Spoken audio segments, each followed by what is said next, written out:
Hello, everybody. Good afternoon. I am Dr. Deanna Minich, and welcome to the Metagenics Institute Live. And as you've all been waiting for, we have Dr. Carrie Jones visiting us today and having a robust, I know we're going to have a very robust conversation about hormones. Carrie is incredibly passionate about all things hormone. She has been so since she told us in our preview last week that this has always been a passion for her, even from a very young age. So welcome, Carrie. Glad to have you here with me to have this conversation. Yeah, thank you so much. I'm really excited. I joke all the time that if people say they have kid questions or back pain questions, that's not me. I can't help that. Hormones, yes. Well, and hormones control so much of who we are, our behavior, our actions, our eating patterns, our sleeping patterns. So I think you picked a great point of entry. And just for the viewers, to let everybody know, Dr. Jones is a naturopathic physician. She's also the medical director for a diagnostic lab that looks at hormones. So she has had the opportunity and has given her wisdom and wealth of knowledge in this area over to different organizations and vice versa. She's really in the trenches day in, day out talking about hormone health.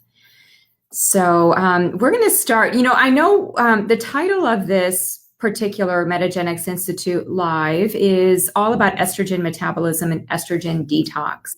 Yeah. Why did you choose estrogen detox? I'm just kind of curious. Why estrogen? Why detox? Absolutely. So it's funny, on social media, I'm talking about estrogen detox right now. And I've had a lot of women who've asked me about a cleanse. Can I do an estrogen cleanse? How do I cleanse estrogen out of my body? And I realize this topic is so passionate for me, for both men and women, because we always make it.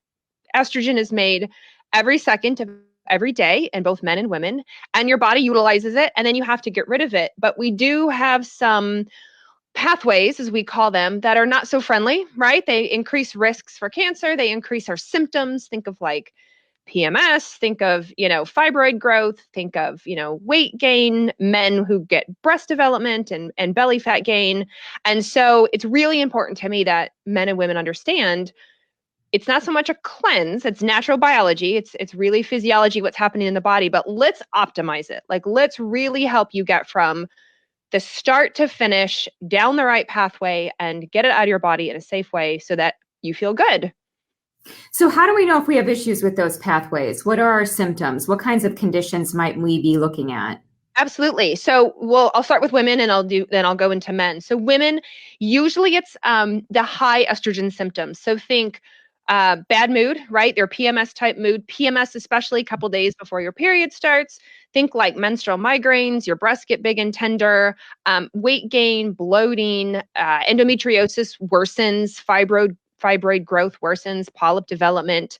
They're all very reactive to estrogen. Think maybe acne. That's not so much testosterone, which is on the jawline, but maybe on your back, maybe on your cheeks, maybe on your forehead.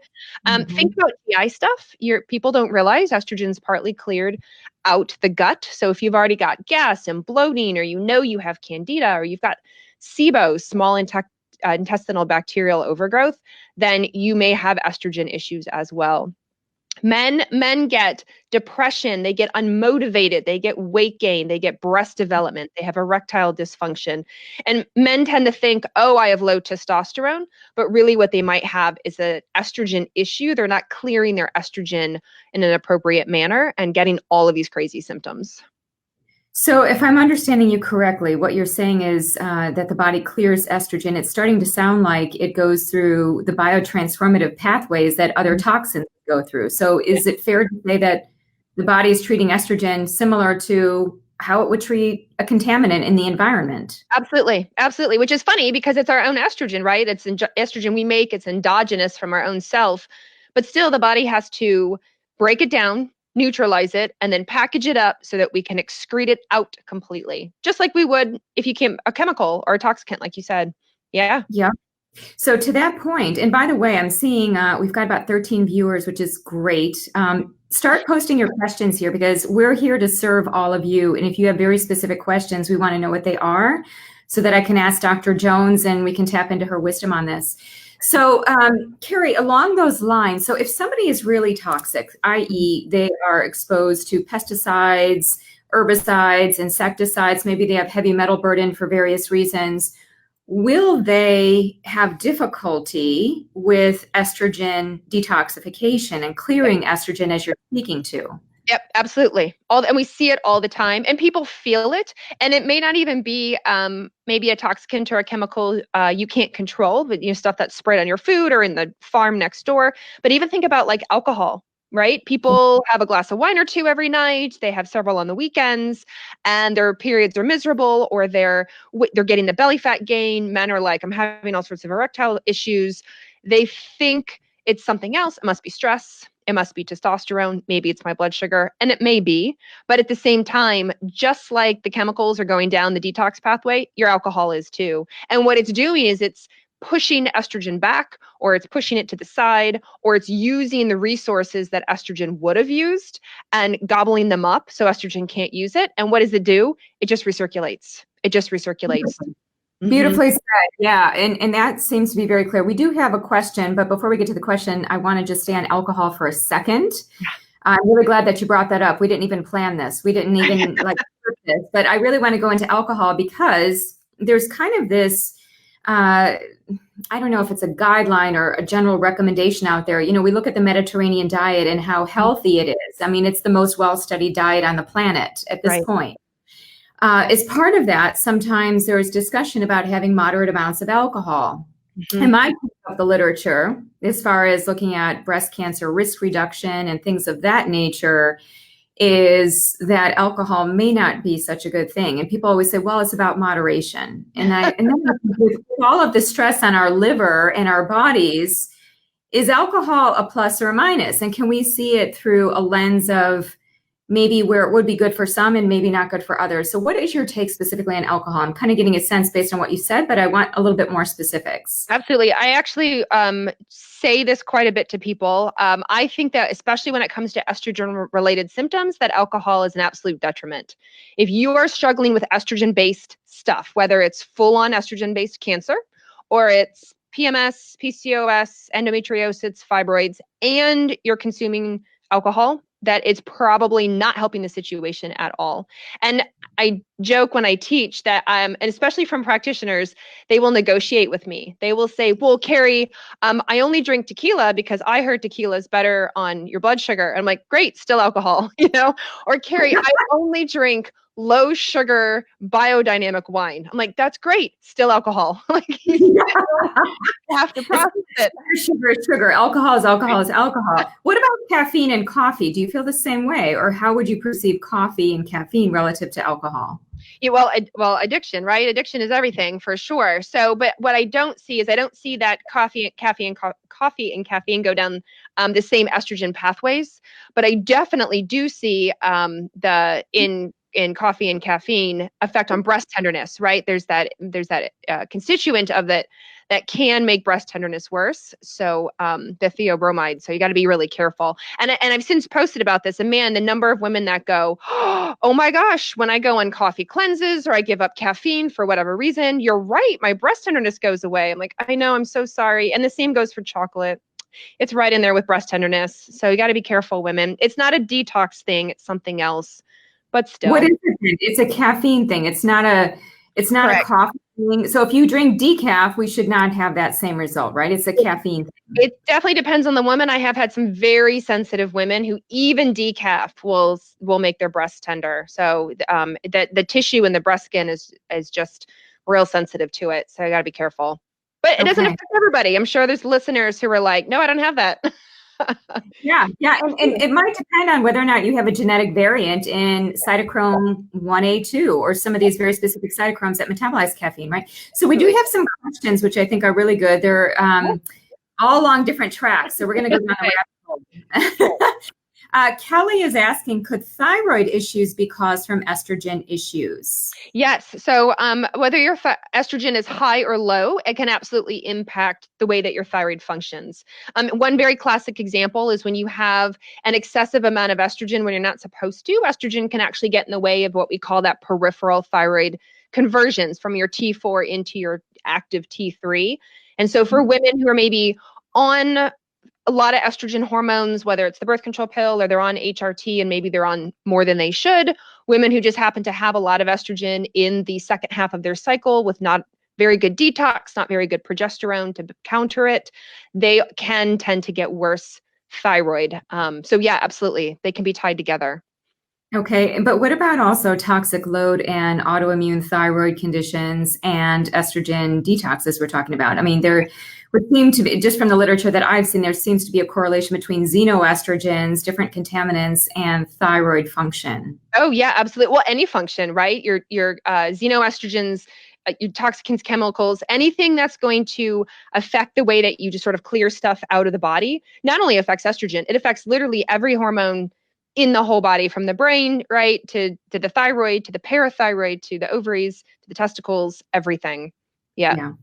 The endocrine web. Thank you. That's great. Yeah. We're getting more and more people on. So again, write your questions. We also have with us Dr. Ferreira, and she's with the Metagenics Institute. She is posting a variety of different blogs, and one has already been posted here on, if you do want to go further and read more about estrogen balance, there's a post here on the whole thread.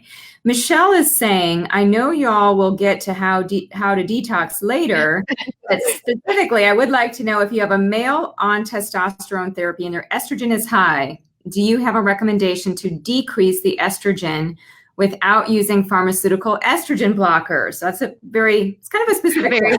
Maybe you can kind of generalize it. So it's a two-part question. So one is their estrogen could be high because they're on testosterone, so they're over aromatizing. So the enzyme aromatase converts testosterone to estrogen. So that might be a problem. That gets upregulated with inflammation and specifically with blood sugar and insulin issues. But obviously estrogen has to go, the testosterone has to go somewhere. So if he's on, especially injections, I see this all the time. Men get injections, they get very high dose injections, and then it has to go somewhere. So estrogen is one of the options. The second part of that is getting estrogen out of his system. So absolutely what you can do to help support that phase 1, 2, and 3 and clear his estrogen out will help. So 1, address aromatase, 2, address estrogen clearance. Absolutely. Perfect. And I do want to break down each of the phases at some point, but let's get through. We're getting a number of questions here, so let's just get through these without people are getting some of their answers. Lori is asking, can you share more info about men and estrogens? You kind of did that already, but maybe she's asking specifically as it relates to the Dutch test, should we still have the 20-to-1 ratio like female progesterone to estrogen ratio? Men are different. Men are different. So no matter how you slice it, no matter how you test it, yeah, men are a little different. Now men need estrogen and men need a little progesterone. We don't need it quite as much as women do, which is why they don't make as much. But believe it or not, low estrogen can also be a problem in men, just like high estrogen can be a problem in men. And so when it comes to testing, I do look at the ratio quite differently. Yeah. But I am careful with men when it comes to estrogen because I don't want to drop it too low. That will also cause brain issues as well and joint issues. And I have seen it also cause some sort of, you would think like high estrogen, but low estrogen can cause some sexual dysfunction also. So it's like Goldilocks. It's like, right, you need to be very careful. I mean, it's such a web, right? And there's a fine line that determines which hormone goes into another and to what extent. Right. How often, I'm just curious as a side question before I get to Ryan's question here, which is a good one. How much do you see a connection between people's genomics and the levels of these estrogens? Because we know that one of the ways to get estrogen out of the body is through methylation, right? And we know that many people have methylation issues. So how do you kind of look at this from a practitioner standpoint in terms of getting to understand the gene variants, looking at the lab biochemistry, and then looking at symptoms? How do you weave it all together? I'm just curious. I know it's a big web, that's for sure. So absolutely, like COMT, right? COMT is your big methylator. It's your methyltransferase for estrogen. That's part of your phase 2 detoxification. Now you can have a mutation in your COMT. you can have normal COMT, but slow yourself down. You can be doing things in your diet and your lifestyle. You can be, estrogen will actually naturally just slow down the function of COMT. So I can look at it. If somebody says to me, I have homozygous COMT, I know that they're going to be really struggling to neutralize their estrogen going into phase 2. But if somebody says to me, I'm on estrogen, or let's say I'm on the birth control pill, I know that being on that excess estrogen will also slow down their COMT, whether they have a mutation or not. And so if I know their genomics, it's so much easier for me to really help pinpoint for them. But if I don't know their genomics, then I'm still doing testing to see how easy is it for you to get from the beginning to the end, and where do you bottleneck? Because if I see they're bottlenecking at that phase 2, then I know that the COMT, the COMT, is probably an issue, and I'm going to be doing things to help clean it up, clear it up, and sort of improve its function.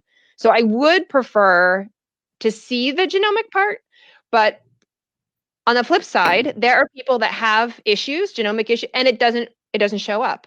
I know, like I have COMT, and that's not my issue. Okay. Let's talk about gut health. And again, Carrie, I apologize, I'm not hearing you. So I'm just going to let you run with this and start talking about, Ryan's question was good here about essentially he wanted to know, do you always have to completely fix the gut before starting to detoxify bad estrogens? Or if a woman is very symptomatic, can you start them at the same time? You can, I always suggest starting with the gut, always, but you can do them at the same time.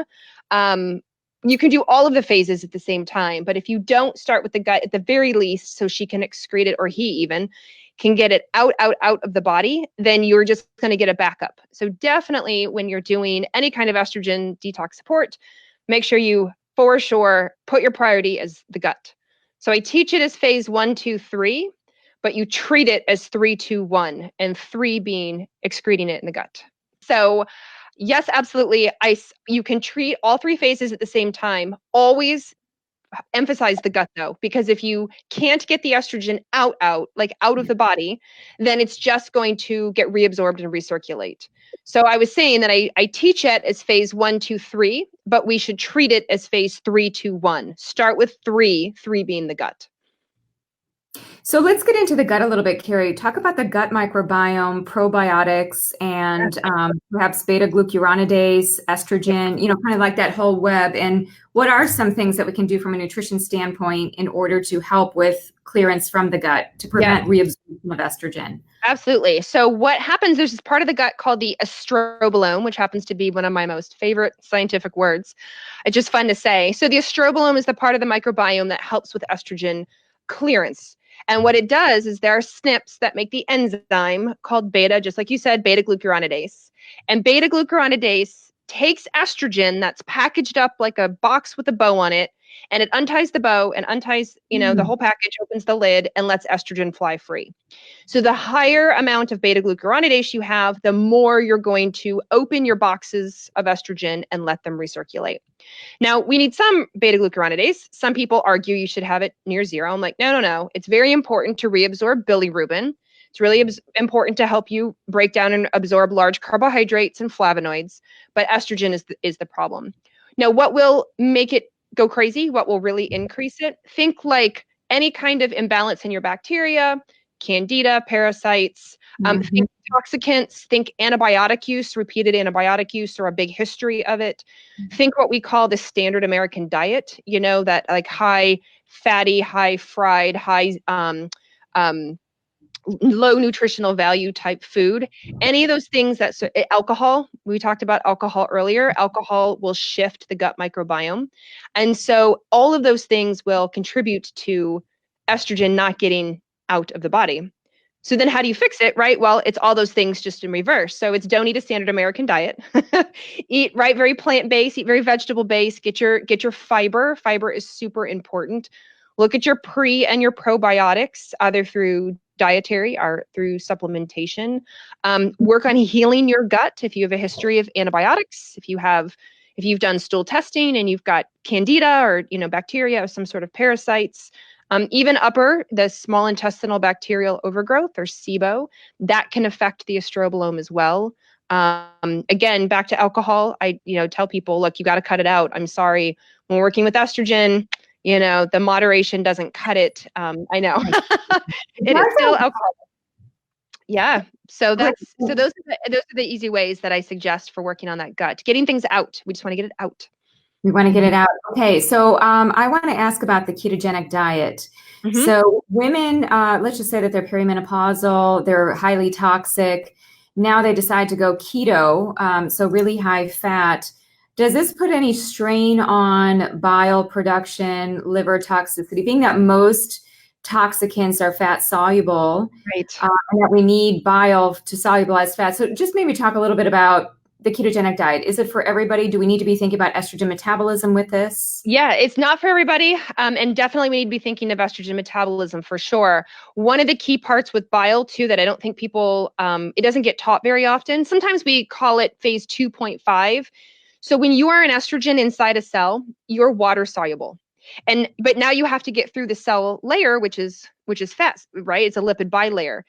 So to get from inside the cell to outside of the cell into your bile, you need a transporter. And so if you have any kind of issues with transporters, which is essentially like a bus or a car that drives you from inside the cell to outside the cell, and you go on the ketogenic diet, so now you've sort of overloaded your body and your entire system with all this fat, you're going to have a real struggle. And so if you can't get estrogen out into the bile, or maybe even if you can, but the bile is busy working on this ketogenic diet that you've just started, maybe you started it correctly. Maybe you just got on social media and followed what some people wrote down. Who knows? And then, yes, you're going to struggle with your estrogen detox. I also sometimes see people who do the ketogenic diet incorrectly, is they'll get constipation. And because they're not getting enough fiber, of course, right? And so when they have constipation, now you're just going to recirculate that estrogen again. So you have to so again, I'm not against the ketogenic diet. You have to do it right. And you have to be, you have to know what you're doing, and don't mess up your bile, and don't mess up your transporters, and make sure you work on, that you don't have constipation. How do we know if we're well equipped with bile in order to proceed with following something like the ketogenic diet? Talk with us maybe about testing, or just symptomatically, how do we know if we have issues with bile acid production? Believe it or not, I do stool testing. So I do stool testing to evaluate, which basically is my joke is poop in a cup for science. And I want to evaluate markers that have a lot to do with like food absorption, cholesterol, fat in the stool, bile acids, that kind of stuff. Now you can also ask symptoms. How do you do when you eat fatty foods? Do you get, when you have a bowel movement, what is it like? Do you get gas, bloating, burping? Do you get the right upper quadrant pain? Do you have a gallbladder? How many women have had their gallbladder removed for various reasons through the years? Or how many women hit their 40s and have to suddenly have their gallbladder removed, right? And so I'm asking these questions just to sort of ascertain, how is your digestion in general? Are you able to just digest the normal stuff, let alone when you switch your diet completely to ketogenic? What's going to happen? Yes. Yeah, all really good. Thank you. That was an excellent answer. Anna is asking, I have the COMT gene. What advice would you give me? Well, we can't give advice here, but we can talk in general about the COMT gene and maybe some nutrients that could modify it. Absolutely. So the first thing I suggest is to do testing to see if you have issues with your phase 2 estrogen detox. So just because you have the gene doesn't mean it's affecting you, which is what's really great. If you do testing and you find out that your COMT mutation is actually affecting your estrogen, then we're looking at your phase 2 COMT support. So think of things like choline and lecithin. Think of things like, we call it trimethylglycine. Think of things like your methylated B vitamins, methyl B12, methylfolate. Think of things, SAMe, magnesium. Magnesium and SAMe are the two coenzymes for COMT. Especially magnesium. So many people I find are very magnesium deficient. And so, and that's, magnesium's generally pretty safe and pretty easy to get. And so I usually will start there. I do find I'm very careful with methylated B vitamins. I'm sure you've seen this, but people will say I take methylated B vitamins and I get anxious or I feel worse. And so we have to be really careful with, you don't just, jump into the methyls. Maybe we have to look at some of the other pathways and some of the other helpers for that COMT. But magnesium's easy. Yeah. Very good point. Very good point. Michelle is asking, she says, like forever for the alcohol or just until estrogen is under control? Oh, see, again, trying to negotiate. So this is what I tell people for alcohol. Now that you know, right? Now you know. You can't unknow it. You can't be an ostrich and put your head in. I know it. Yeah. You know that alcohol probably is affecting your estrogen, and you know that you make and you detoxify estrogen every single day. So if you need to have alcohol for whatever reason, it's a bad day, it's somebody's wedding, it's a celebration, it's your anniversary, and you have some alcohol, have the alcohol, but just know that it's probably going to affect your estrogen. Or if you have a particularly alcohol full month, just know that your cycle is probably going to suck. Your PMS might be worse. You might feel more bloated. You might have more breast tenderness. Your endometriosis might hurt worse. Your PCOS symptoms might be bad. And then you'll know, like, oh yeah, I've drank a lot more alcohol this month. Carrie and Deanna talked about it. I know better. Yeah, I mean, thank you for really putting it out into pros and cons, because I kind of think about it that way too, right? And right. If we are having alcohol, sometimes it's accompanied by a meal that is as nutrient dense. So maybe we can buffer some of that by balancing it out with whatever we're taking it in with. Anna is going on here with another question, or actually Michelle had that question about alcohol. And then we have two other questions. So Anna is saying, what are your thoughts about DHEA supplementation first before starting bioidentical estrogen and or progesterone? Oh, well, DHEA does not make progesterone, so DHEA won't help you there. But DHEA can help make a little bit of estrone. So, but it has to be done orally. There are some vaginal DHEAs on the market, but research has shown that it doesn't really raise systemic estrogen that much. But it's not significant. So, but it's worth a shot.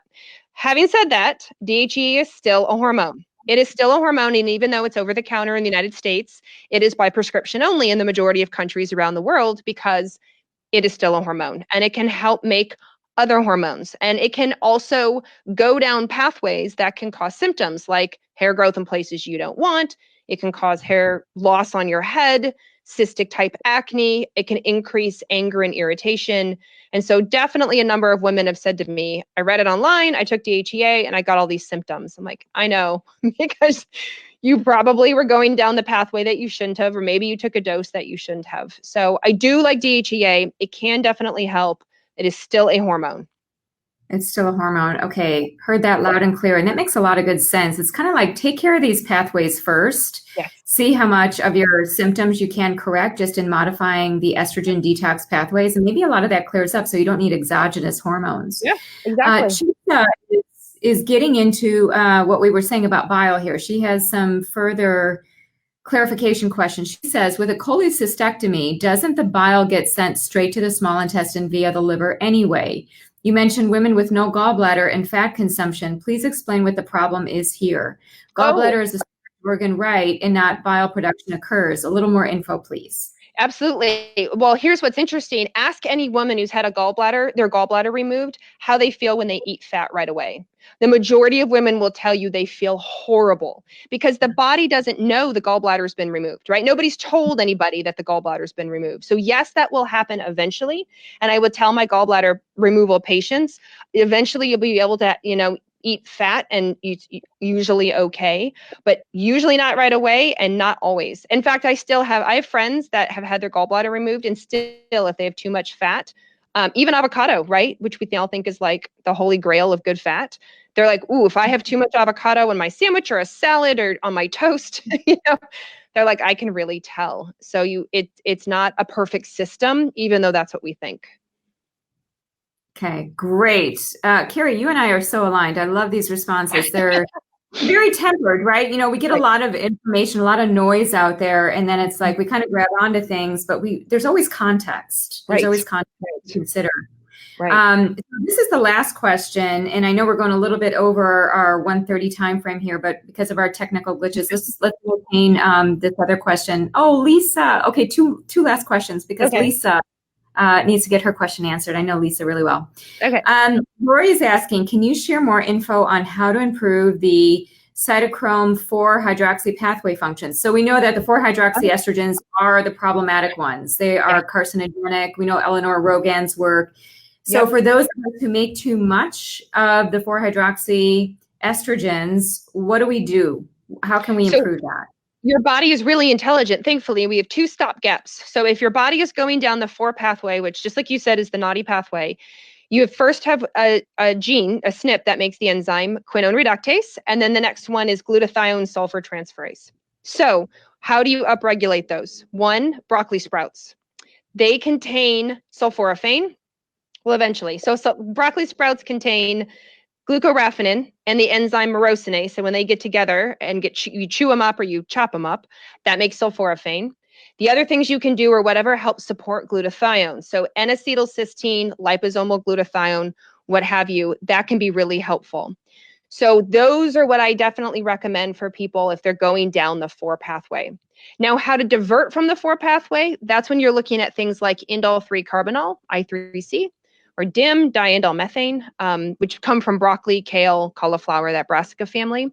That will shift your body away from the 4 towards the less carcinogenic 2 pathway, but you still absolutely have to methylate it, and then you still have to get it out through phase 3. So I tell people all the time, don't just go run out and buy DIM, even though it's a great supplement, it's a great product, unless you know that your phase 1 is a problem, or if you know that your phase 2 and your phase 3 are working. So so you can do those things. Yeah, that's really great. And you know, what's interesting to me, when you look at the estrogen biochemistry, that the body has these 2 different pathways, the quinone reductase and the glutathione pathway. So it makes me think even more how important it is that the body has duplicated its method, its way to get estrogen out through this 4-hydroxy pathway. The body knows. The body is smart. Yep. And so cruciferous vegetables, I love that suggestion. Do you recall any research from Dr. Rogan on resveratrol helping, at least in cell studies or in animal models? So I got to talk to Dr. Rogan a couple months ago, and she is the most amazing woman in the whole world, and she goes by Ellie, which I just think is so cute. Like epically brilliant. I love listening to her. But yes, absolutely, on resveratrol can be quite helpful. But as you and I know, resveratrol can be difficult to absorb. It's very poor bioavailability. So, but if somebody says I'm on a resveratrol product, or I'm, eating, something with resveratrol in it, I'm like, that's great. Keep it up. Absolutely. Every little bit. Red wine though, right? Right. Of course. Yes. Other things like grapes and grape skin. Yes. And, don't forget that the point of origin for a lot of these things. And, just even as an isolated nutrient. And I often wonder, because turmeric and a lot of the curcuminoids are not absorbed well in the gut either, but could they have gut signaling effects, right? If a lot of that estrogen activity is happening in the gut, maybe there's a reason how, resveratrol is kind of coming into the gut and working on certain things in different ways that we may not fully understand. Right. Absolutely. Yeah. Okay, good. I think, Lisa, actually, now that I look, thank you for supporting us with your additional comment about the gallbladder being a reservoir for bile, which helps deliver a concentrated higher level of bile for a meal, whereas throughout the gallbladder, it's just a trickle of bile, which doesn't provide much to digest. Very good. Yep. We're getting some, thank you, Lori, for your enthusiasm. She's saying, thank you so much. Please, can we do this again? Yes, but with no We could definitely go further down this rabbit hole. This has been a short rabbit hole, but what I like here is that Dr. Ferreira is posting a number of blogs for everybody to go into. And in fact, she has a great one. I see it that she just posted it now. It's one of my favorites. It's the Estrogen Metabolism Cascade. We've been using this forever. And I must, it's Metagenics Institute, the whole cascade. Yeah. So you want that. You definitely want that cascade, because I think seeing all of this will help to answer a lot of your questions. So, Carrie, just do you have any last takeaway before we close for today? Yeah, I was going to say, it's the same thing I preach all the time. Remember, I teach it as phase 1, 2, 3, but you have to address it as 3, 2, 1. So don't run out and buy DIM just because we talked about it. Definitely start with the gut. It always starts with the gut. Get it out. Get it out. And, constipation, such a basic thing, but if we can help that, we can help our estrogen levels. So it's pretty amazing. Help everything. Wonderful.